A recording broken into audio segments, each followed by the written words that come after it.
Hello friend, आज हम लोग जो पढ़ने जा रहे हैं उस टॉपिक का नाम है इन्वेस्टमेंट फ्लक्चुएशन फंड। आखिर इन्वेस्टमेंट फ्लक्चुएशन फंड होता क्या है? तो इन्वेस्टमेंट जब भी आप करते हो तो उस समय इन्वेस्टमेंट का जो वैल्यू होता है आगे जाकर इन फ्यूचर वैल्यू जो होता है वो कम और ज्यादा होता रहता है, उसमें फ्लक्चुएशन होता रहता है। उस फ्लक्चुएशन को कंट्रोल करने के लिए एक फंड तैयार किया जाता है कि कभी भी इन्वेस्टमेंट का वैल्यू अगर कम हो जाए तो उस इन्वेस्टमेंट के वैल्यू को कम होने पर जितना डिफरेंस कम होगा उस फंड से उसका मेंटेन किया जा सके। तो इन्वेस्टमेंट फ्लक्चुएशन फंड बनाया ही इसलिए जाता है कि इन्वेस्टमेंट में होने वाले फ्लक्चुएशन, इन्वेस्टमेंट में होने वाले परिवर्तन को सही तरीके से मेंटेन किया जा सके। जितनी की कमी होगी उस कमी को उस फंड के द्वारा कंप्लीट करके उस इन्वेस्टमेंट को फिर से सही किया जाता है, अपने फिर से वैल्यू पर लेके आया जाता है जिस वैल्यू पर उसने इन्वेस्टमेंट किया था। तो इसका मतलब इन्वेस्टमेंट फ्लक्चुएशन फंड का मेन रीजन है इन्वेस्टमेंट के फ्लक्चुएशन को मेंटेन करना। तो आज हम लोग सीखेंगे इन्वेस्टमेंट फ्लक्चुएशन फंड का किस तरीके से हम लोग अकाउंटिंग ट्रीटमेंट करते हैं, किसमें? तो पार्टनरशिप फर्म में। तो चलिए हम लोग देखते हैं।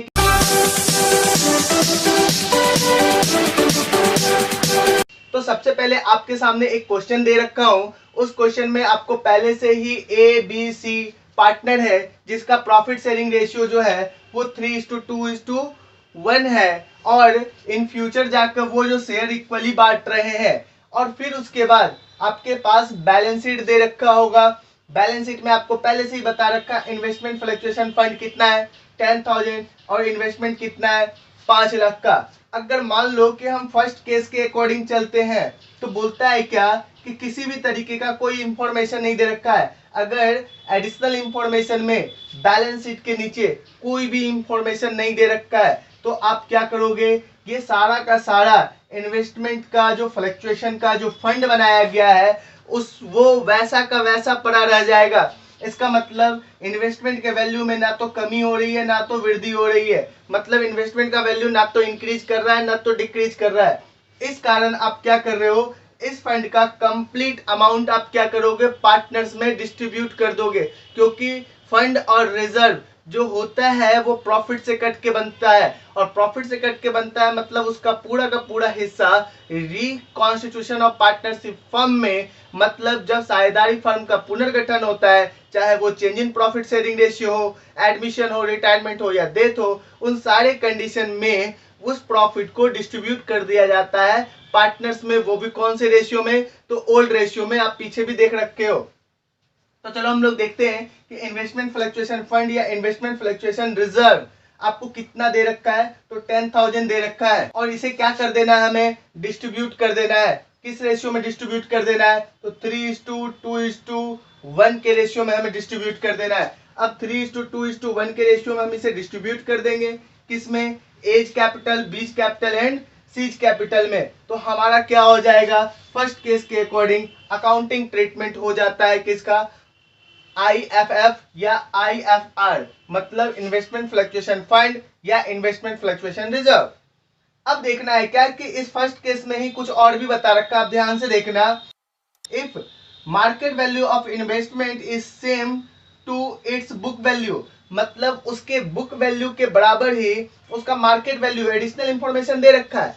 फर्स्ट वाले में बताया एडिशनल इंफॉर्मेशन नहीं दे रखा है, लेकिन सेकेंड वाले में बता रहा है कि एडिशनल इंफॉर्मेशन दे रखा है लेकिन सेम वैल्यू है, जितना इन्वेस्टमेंट का यहाँ वैल्यू है मार्केट वैल्यू भी सेम है। तो उस कंडीशन में भी इन्वेस्टमेंट फ्लक्चुएशन फंड का कोई भी यूज नहीं हुआ। इसका मतलब वो पूरा का पूरा फंड पड़ा हुआ है बेकार सा। तो वो जो फंड का पैसा है वो प्रॉफिट का पैसा है और प्रॉफिट का पैसा पार्टनर्स में डिस्ट्रीब्यूट कर दिया जाता है। किस रेशियो में, तो ओल्ड रेशियो में डिस्ट्रीब्यूट कर दिया जाता है। तो आपका फिर से वही एंट्री हो जाएगा क्या, investment fluctuation fund account DR to all partners, और किस रेशियो में, तो ओल्ड रेशियो में।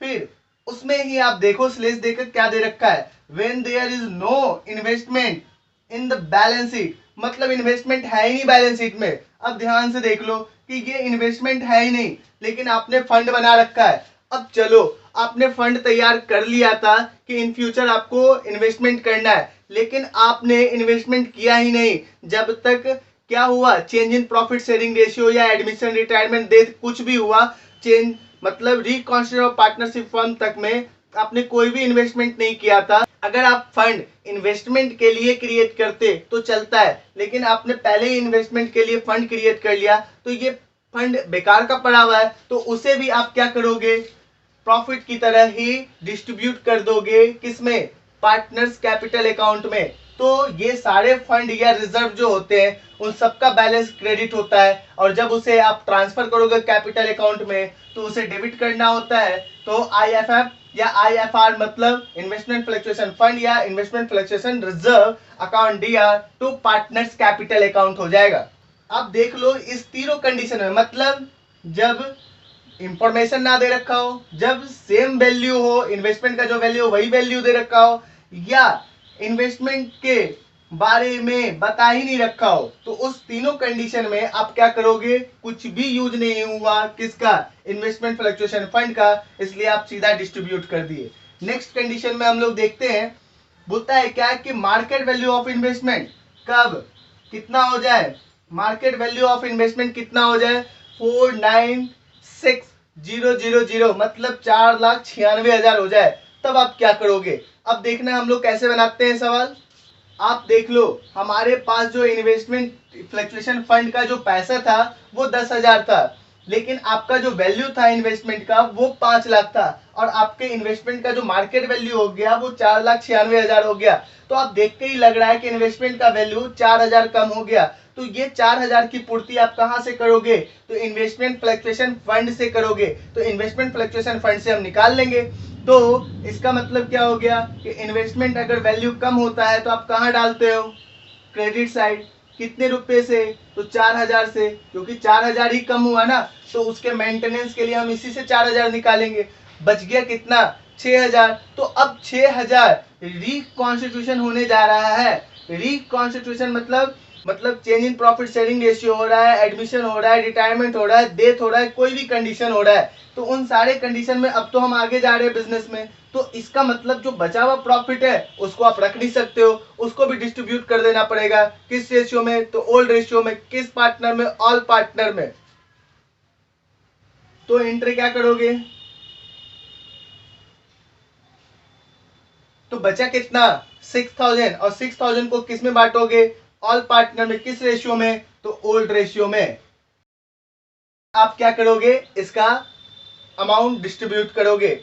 नेक्स्ट इसी में देख लो, मैंने इसी में डाल दिया है कि जब इसका वैल्यू कितना हो जाए, 4,90,000 हो जाता है, तो 4,90,000 हो गया, तो जैसे ही 4,90,000 हो गया तो वैल्यू कितना था, 5 लाख। अब 4,90,000 के कारण इसका वैल्यू 10,000 से डिक्रीज कर गया, और हमारे पास जो फंड है वो 10,000 है, तो हम लोग मेंटेन किससे करेंगे, तो इन्वेस्टमेंट फ्लक्चुएशन फंड से ही मेंटेन करेंगे। तो आप देख लो हमारे पास इन्वेस्टमेंट फ्लक्चुएशन फंड कितना था, 10,000 का था, और हमारा इन्वेस्टमेंट कितने से वैल्यू कम हो गया, 10,000 से, तो हम लोग उसको मेंटेन भी किससे करेंगे, उसी इन्वेस्टमेंट फ्लक्चुएशन फंड से। तो पूरा का पूरा 10,000 हमारा किस में ट्रांसफर हो गया, इन्वेस्टमेंट फ्लक्चुएशन फंड का पूरा पैसा इन्वेस्टमेंट में ट्रांसफर हो गया। अब क्या मेरे पास पैसा बचा, नहीं बचा, तो नहीं बचा तो आप क्या करोगे, अब नहीं बचा तो आप उसको डिस्ट्रीब्यूट कर ही नहीं सकते, बचता तो आप डिस्ट्रीब्यूट कर देते शेयर कैपिटल में, पार्टनर्स में, ओल्ड रेशियो में, लेकिन ऐसा कुछ भी नहीं बचा, तो आपका सारा खत्म हो गया। तो क्या हो गया, इन्वेस्टमेंट फ्लक्चुएशन फंड अकाउंट दिया टू इन्वेस्टमेंट अकाउंट। चलिए नेक्स्ट कंडीशन हम देखते हैं कि अब जो वैल्यू हो गया वो इन्वेस्टमेंट का 5 लाख से स्टार्ट होकर 5 लाख से वो कितना हो गया, 4,78,000, 4,78,000।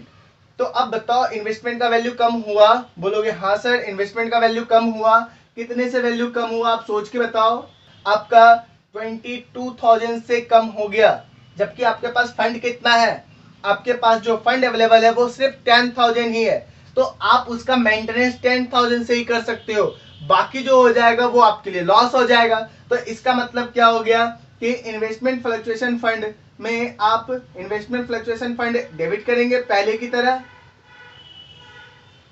और इन्वेस्टमेंट कितना लिखेंगे हम लोग, इन्वेस्टमेंट तो आपका डिक्रीज कर गया कितने से, 22,000 से। आप देख रहे हो 22,000 से अगर आपका डिक्रीज कर गया तो अब जो बच गया वो डेबिट में लिख दोगे। तो होगा क्या कि अभी भी एसेट्स का वैल्यू इतना डिक्रीज कर गया जितना आपने फंड नहीं बनाया था।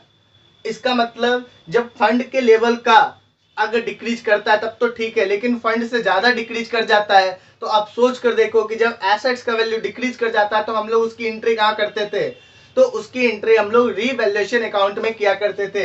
इसलिए जो डिफरेंस डेबिट में बच रहा है उसके बदले हम लोग क्या लिखेंगे, रीवैल्यूएशन अकाउंट। कितने से, 12,000 से। अब एक बात और बता दूं कि रीवैल्यूएशन का अकाउंट जैसे ही क्रिएट हुआ तो आप उसे क्लोज करोगे। तो कैसे क्लोज करते हैं, तो आप पीछे वाले वीडियो में आपने देखा है, अगर नहीं देखा है जाकर रिवैल्यूएशन में देख लीजिए, रिवैल्यूएशन वाले वीडियो में, कि रिवैल्यूएशन वीडियो में हमने क्या डाला था। अगर रिवैल्यूएशन का अमाउंट अगर दे रखा है तो आपको उसे क्लोज करना होगा। तो क्लोज किससे करते हैं, पार्टनर्स कैपिटल से। किस रेशियो में, तो ओल्ड रेशियो में हम लोग क्लोज करते हैं। अगर डेबिट बैलेंस है तो हमारे लिए लॉस हो रहा है, और क्रेडिट बैलेंस है तो हमारे लिए प्रॉफिट हो रहा है। अगर और भी कोई रिवैल्यूएशन का एंट्री रहता तो हम लोग उसको करने के बाद ही प्रॉफिट लॉस निकालते, लेकिन यहाँ पर ऐसा कुछ भी नहीं बता रखा, सीधा रिवैल्यूएशन दे रखा है एक ही आइटम। तो हम लोग क्या करेंगे, यहाँ पर रिवैल्यूएशन कहाँ पे दे रखा है, डेबिट साइड। इसका मतलब सिर्फ डेबिट बैलेंस ही बता रहा है, तो हमारे लिए लॉस हो रहा है। तो लॉस कितने से हो रहा है, 12,000 से। तो आप रिवैल्यूएशन को क्या करोगे, क्रेडिट करोगे। लॉस का एंट्री बहुत अच्छे से मालूम है आपको। तो 12,000 से आपका रिवैल्यूएशन अकाउंट क्रेडिट होता है, और डेबिट में क्या डालेंगे हम लोग, ठीक है, किस रेशियो में, तो ओल्ड रेशियो में। हमने किस रेशियो में बांटा, 3:2:1 के रेशियो में हमने बांट दिया। एक और कंडीशन हम लेते हैं कि जिसमें आपका जो वैल्यू है 5,12,000, 5,12,000 हो गया।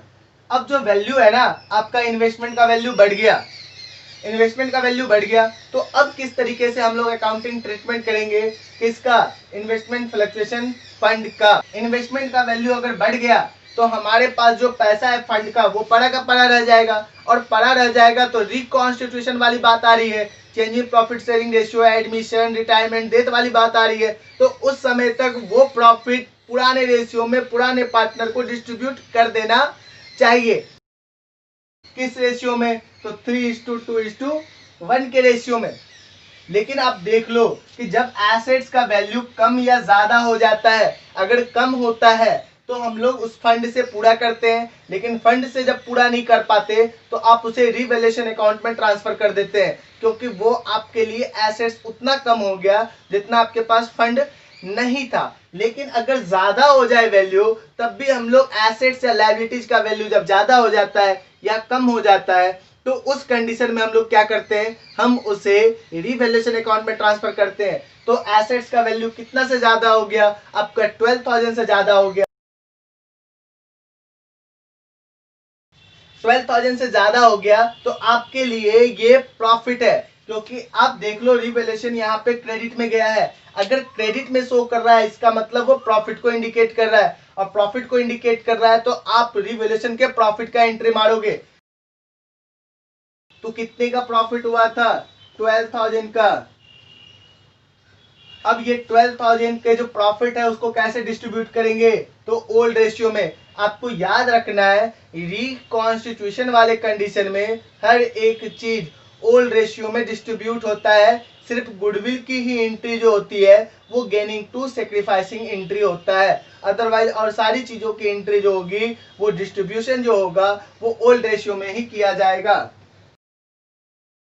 तो आपने देखा कि किस तरीके से हम अलग अलग कंडीशन में इन्वेस्टमेंट फ्लक्चुएशन फंड का एंट्री करते हैं। तो मुझे लगता है क्या कि अब कोई तरीके का कोई डाउट नहीं होगा। मैंने सारे कंडीशन को ही ले लिया, जब ना दे रखा हो इन्वेस्टमेंट फ्लक्चुएशन के बारे में बात, या सेम वैल्यू हो या इन्वेस्टमेंट हो ही नहीं, इन्वेस्टमेंट का वैल्यू कम हो जाए, इन्वेस्टमेंट का वैल्यू उतना कम हो जाए जितना इन्वेस्टमेंट फ्लक्चुएशन फंड है, इन्वेस्टमेंट का वैल्यू उतना कम हो जाए जितना इन्वेस्टमेंट फ्लक्चुएशन फंड हमारे पास रिजर्व नहीं है, या इन्वेस्टमेंट का वैल्यू ज्यादा हो जाए, तो हर एक कंडीशन को हमने देख लिया। तो मुझे नहीं लगता है क्या कि इन्वेस्टमेंट फ्लक्चुएशन फंड में किसी और तरीके का आपके पास डाउट रह जाएगा।